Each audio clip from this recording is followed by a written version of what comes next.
Well, how you guys doing today? Beautiful, beautiful, beautiful day. I just hear we're heading into a heat wave here, so get your sunscreen ready. I know I keep getting myself burnt on these beautiful days, so hopefully, I use my brain at least one of these times going down to the beach tomorrow. So get hype, get hype, get hype. As we're heading into the weekend, I've been staying away from this issue, the issue of the 215 children found in a mass grave in Kamloops, because I mean, I'm a straight white man, right?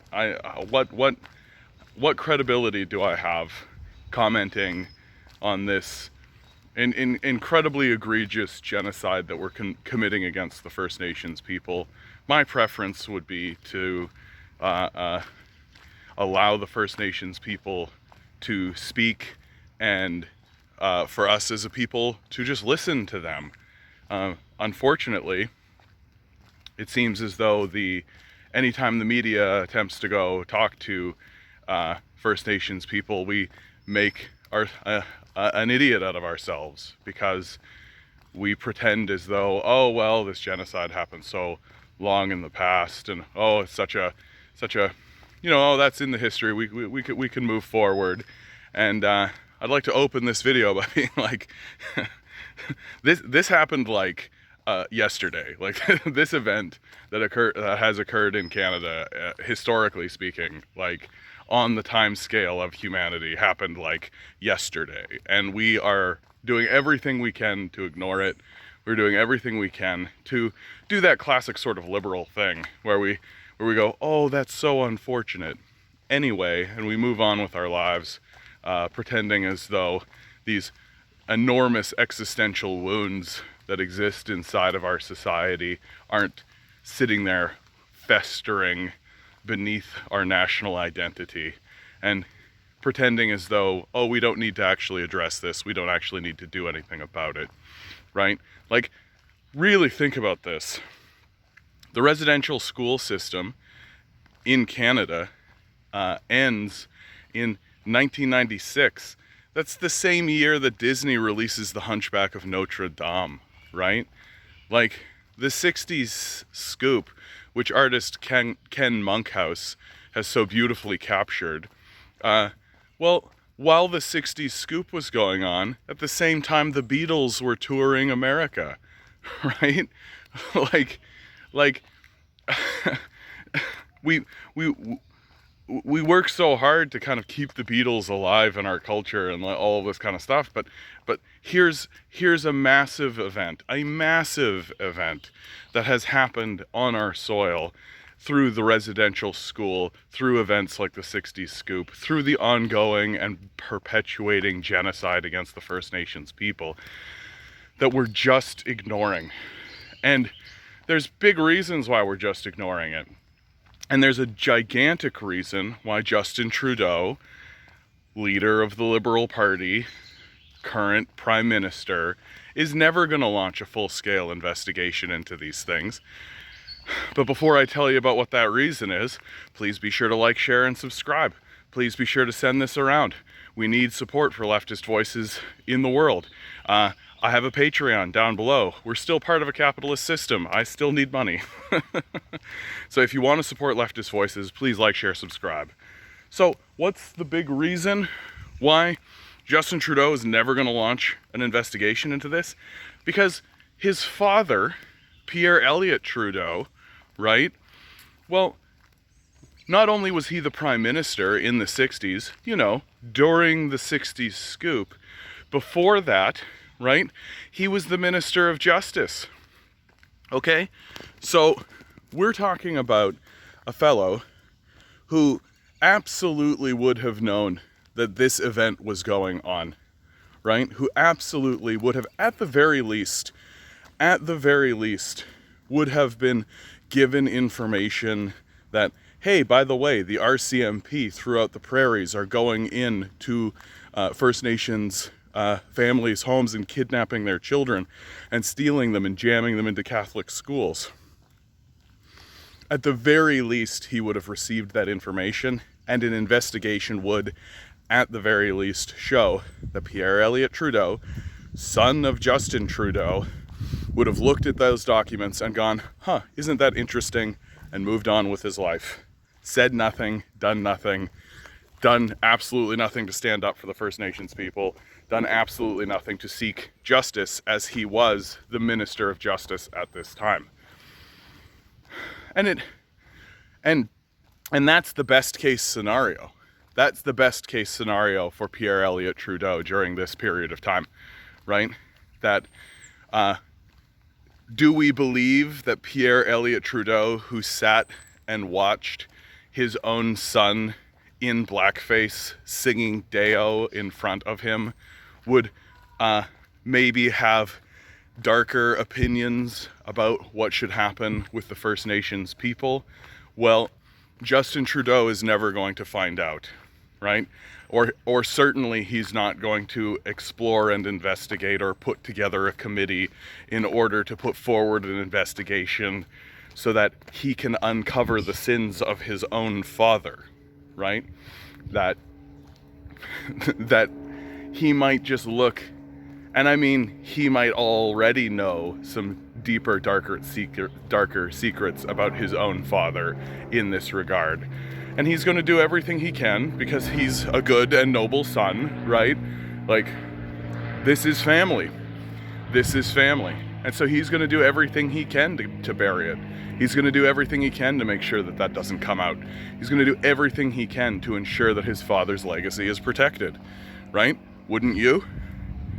And this begins to start the larger conversation of why it's so dangerous to elect hereditary leaders. Like, here in Canada, we elected Justin Trudeau, and there was this sort of attitude in Canada of like, oh, well, his father was in power, and that seemed to go well, and so let's elect another Trudeau, right?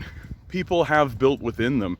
Machiavelli pointed this out, that if the choice is between an unknown leader and an unknown leader who has a family name, the unknown leader with the family name will win. And that's exactly what happens with Justin Trudeau. And it's a dangerous thing to do. Or at least, if it isn't considered dangerous, it's certainly going to intertwine familial politics with democratic politics, right? And here's a situation that absolutely shows that this is the case. That Trudeau is going to throw little pennies at this, right? He's going to throw little tiny concessions at this. He'll give like $1 million over here to do a very specific thing. He'll give like $20 million, over there in order to do a very specific thing. But he's never going to launch a full-scale investigation because he's never going to launch a full-scale investigation on his father. And let's be really clear. What we need is a full-scale investigation.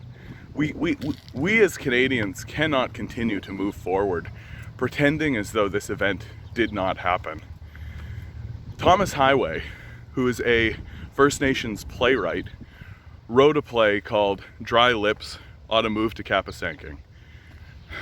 And when he staged this play, it contains within it very troubling and dark scenes, as the play is about the reserve system in Canada. And it's all First Nations people. It's a play written by a First Nations man to be acted and staged by First Nations people. And of course, when white people watched it, our critiques were the same critiques that are always there, because we're very juvenile. It's like, oh, this is somehow racist. This is somehow hurting things. And Thomas Highway would look at them and he would say, how do you expect to heal a wound if you don't reveal the venom? And that's exactly what we need to do as a people. That's exactly what we need to do. I watched this enormously powerful video where a First Nations woman was chewing out these journalists and said, we haven't even begun we haven't even begun our healing journey. And that's absolutely the truth. And if we are going to begin this healing journey, we have to expose the venom. We have to find out everything we can about what happened. We have to find out everything we can about what white culture, what we did to these First Nations people. We have to uncover every scrap. We have to name names. We have to know who did what and who said what. We have to know if we are going to heal this. But we haven't even begun that journey. This situation that's happened in Kamloops is something that just sort of is thrust upon us. It's not something that we were actively seeking out and actively attempting to deal with. It's just like a boil that's popped on our skin, and we're looking at it going, oh, we got to deal with that. And we're going to attempt to like wipe it up and maybe put a band-aid on it, but we're not going to actually dig into the skin and dig into the body public in order to attempt to root out the cause of this. We're not going to do that. We're just going to deal with other boils as they pop up. We're not going to demand an apology from the Roman Catholic Church. We're certainly never going to do that. We're never going to seek restitution from the RCMP, who is deeply involved in this. And none of that is going to happen because at its core, Justin Trudeau knows that seeking a full-scale investigation of the type that I'm describing would be seeking a full investigation on his own family. And so if we want to actually do something about this, if we want to actually have any healing, any end of this, any reconciliation, and if we want to pursue any truth in this, we've got to get rid of these liberals. It really is that simple. They're never going to move forward on it. It's too deep in their own family histories. It's too deep in who they are as a people. We have to get rid of these liberals. We have to vote for literally anybody else. And we have to demand of those people we are electing in that they investigate this on a full scale. Because we can't continuously move forward pretending as though this isn't a problem. Like, for goodness sakes, in the National Post, they're reporting on this very issue directly beside people who are claiming that there is no systemic racism in Canada. Right? Like, that's what I'm seeing. That's what I'm seeing. And the NDP, Jagmeet Singh, has been really wonderful about this. He has been calling for investigations. He has been calling for more action on this, because I think this cuts close to his own heart personally. And so if you are a person who wants to see movement on this issue, then you're voting NDP. Okay, guys, this is heavy material. This is heavy material.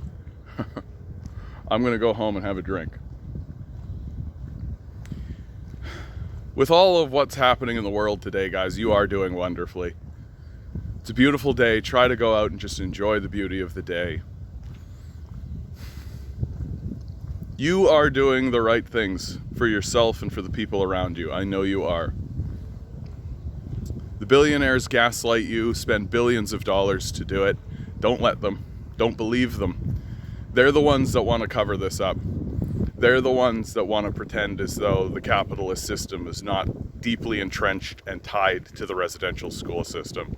They're the ones that are going to push it aside. We shouldn't let them. You are a divine being, standing on divine energy. We could use some of it right now. Good luck. We're going to need it.